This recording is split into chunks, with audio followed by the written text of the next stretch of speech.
मध्य प्रदेश के खरगोन में रामनवमी पर हुए तशद्दुद को लेकर पूरे मुल्क में बहस छिड़ गई है। अपोजिशन इसको लेकर हुकूमत को घेर रही है, वहीं बीजेपी इसे अपोजिशन की साजिश करार दे रही है। कांग्रेस के सीनियर लीडर दिग्विजय सिंह इसी तरह की पेशरफ्त में एमपी पुलिस की लपेट में आ गए हैं। भोपाल की क्राइम ब्रांच समेत दिग्विजय सिंह के खिलाफ बिहार की तस्वीर, खरगोन की तस्वीर के तौर पर ट्वीट करने पर 5 मुकामात पर एफआईआर दर्ज की गई है।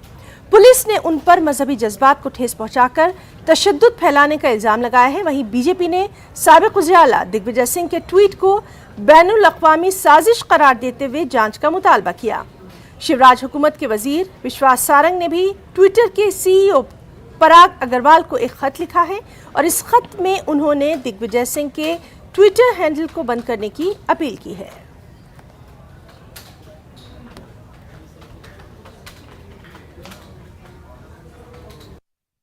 करें ना, यदि भाईचारा,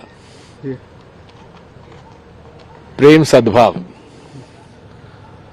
और सांप्रदायिक उन्माद के खिलाफ बोलने से मेरे खिलाफ अगर मुकदमा दायर हो, 1 लाख हो जाए तो मुझे चिंता नहीं है।